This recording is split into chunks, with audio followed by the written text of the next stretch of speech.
All right, so this is going to be the notes World War I Part 2. Miss Mulligan? Yes. Yes? Oh. Sorry, I was muted. I bet that's what you were trying to tell me, too. I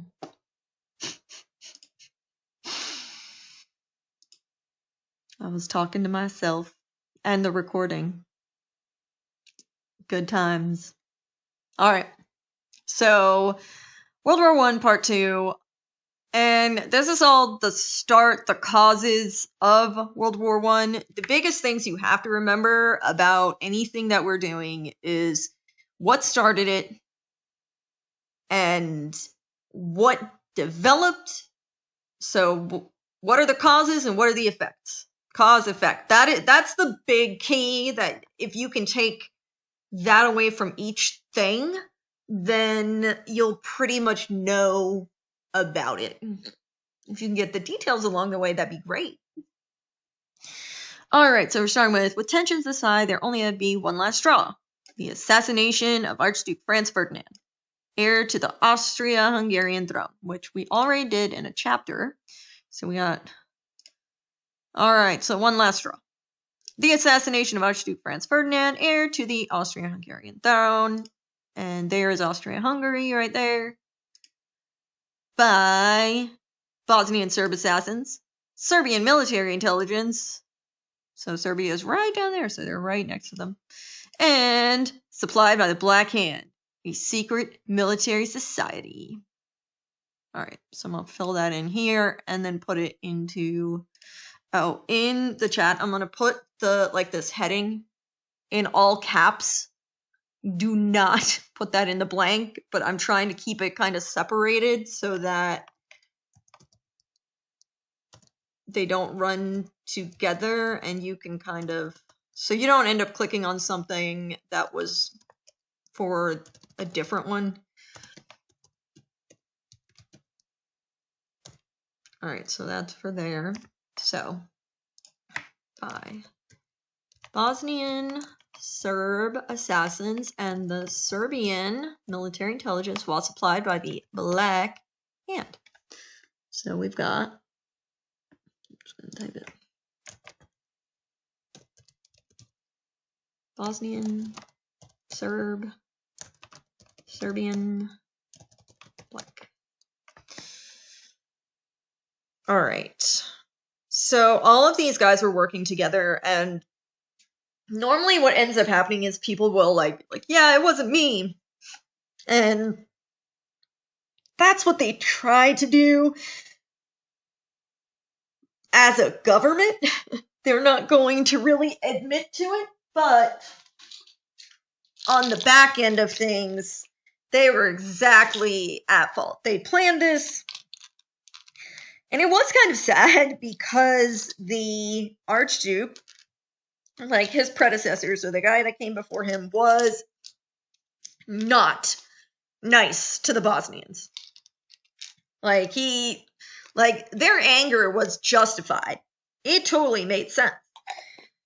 But Franz Ferdinand was set to take over, right? Other guy's gonna die, he's gonna take over. And so he had plans to make it better for the Bosnians. And he wanted to connect with them and wanted to kind of show them that he trusted them and that he was going to change things. And the only problem is they didn't buy it, and it was kind of too late. And really, what he probably should have done was done it on a smaller scale. So he probably should have had little meetings with, groups of different cities. Not a giant parade that was announced. That was really taking a big, and everybody told him not to. They're like, no, don't do this, don't do this, don't do this. And he's like, no, I gotta show them that, I'm different. And it backfired, and I get it. Like, he was really trying to get them on his side. He was trying to show them that he was different, but these guys were not going to let him even try. So this is it is kind of sad in the end, because I would say he didn't deserve it. If the previous guy would have been in a car riding around, I'd be like, all right, yeah, dude, you suck. All right. This is the guy who was the assassin, Gavrilo Princip, and if you look at him and he's looking a little sick, that's because he is. He had a disease called tuberculosis that affected his lungs, and at the time, there was no cure. Now it's not as, I mean, it's a big deal if you get it, but it's not, they can treat it.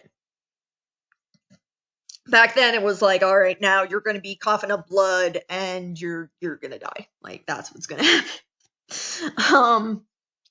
So in that sense, now he had nothing to lose. And I think, was there another one? There might be another one. We are going to watch a part of a video. It's part of a documentary that goes over the beginning of it.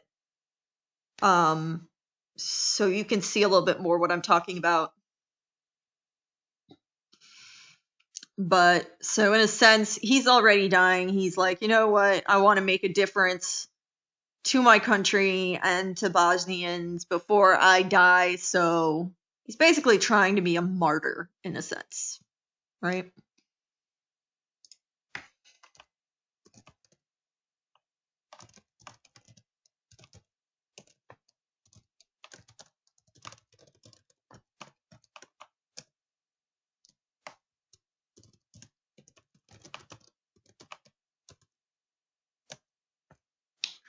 So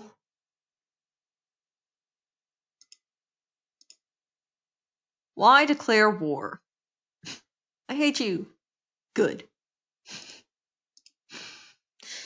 Bosnians did not like how Austria-Hungary was treating them.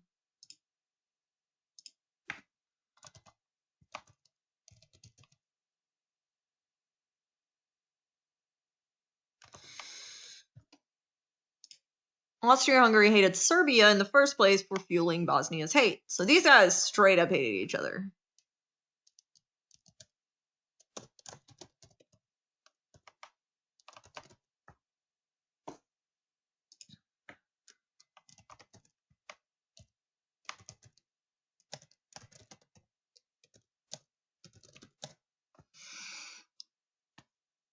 So the Bosnians and the Serbians, I'm trying to think about how to compare this in a way that makes sense, because since I'm German, I can see it. I see the difference between like how connected like Germany and Austria are, and how different Bosnia and Serbia or the people who were there are. Like, it is very, it's super drastic. And the Bosnians really had more in common with the Serbians. So imagine, like, even the language. So I can almost understand Austrian, almost. It's a very odd, like, dialect of German. The Bosnians have a language that matches up more with the Serbians than with Austria. So it's really weird to create this Austria-Hungary when they were like two different cultures. So obviously they're going to have issues, especially when they already don't like each other. It's like the whole thing of like, when you're like, you don't like it here, get out of our country. And they're like, no, this is like our spot. Like, so kind of like that. And they wanted, basically Hungary wanted independence essentially, but Austria was not trying to give them up. It's kind of what it comes down to in the end. Austria-Hungary's chief of staff had asked for a declaration of war against Serbia 25 times. That's crazy. Like, you might ask for, like, I don't know, like 3. And somebody might be like, we gotta wait a little bit longer. That's just a one-time thing. You know, we need more reasons. And then, okay, another reason. And depending on how big it is, they could be like, okay, yeah, this is pretty messed up. Or if it's like something not as big, then, you know, it's like, okay, these 2 things. But if we, you know, we really need one more to kind of get people to be behind us attacking. And so, like, 3 times is about right. 25. That's nuts. So, declaration of war against Serbia 25 times. And the assassination was perfect reason for war. So, declaration, war, 25, and war. So that's really, I mean, it's extreme. It's extreme. So they had enough. Serbia had been, I mean, they'd been doing quite a bit of like underhanded work, trying to, like, during this time, you could still kind of sometimes get away with assassinations, and, you know, you didn't have the internet, you didn't have fingerprinting, you didn't have, well, was fingerprinting coming out? Fingerprinting might be coming out. Can't remember. I'll have to look that up when fingerprinting started coming out. But it was more difficult to see, like, who did what, right? So you could be more of a spy, or you could go in and get quite a bit done and bother the other country. So, yeah. All right. Final steps to war.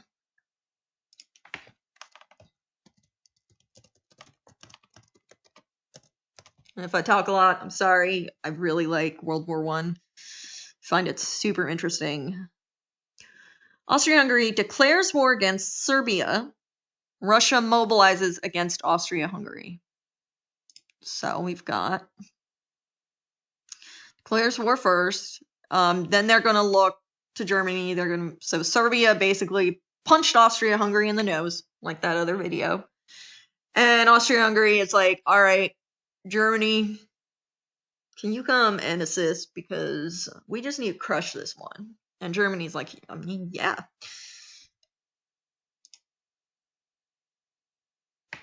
So Russia mobilizes. Let me double check and make sure that's the right. Yeah. So to be mobile is to move, right? So mobilizes against Austria-Hungary. So they start walking their troops over there now, because they're like, poor little Serbia needs help. Little Serbia, who started everything, is being picked on by 2 giant countries with a lot of power. And then we've got that Tsar Nicholas. He's the one who ends up having to abdicate the throne, and his family gets killed, all that guy. He sends Germany a telegram, and he's like, okay, Germany, look, I gotta back up Serbia. All right, Serbia's small, Austria-Hungary is big. I need to help them. This does not concern you. Just stay out of it. And Germany's like, you're Serbia's ally. We are Austria-Hungary's ally. So what you're doing is what we need to do. So you can't say that you're going to help them and then tell us we're not going to help our friend.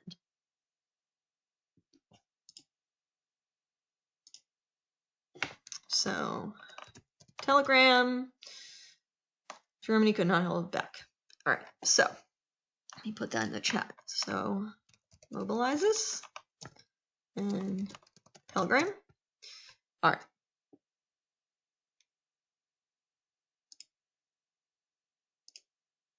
Germany declares war on Russia. and by default on France. Well, I mean, not complete default.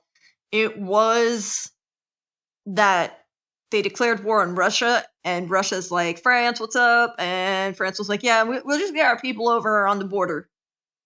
We're just going to walk them over there. So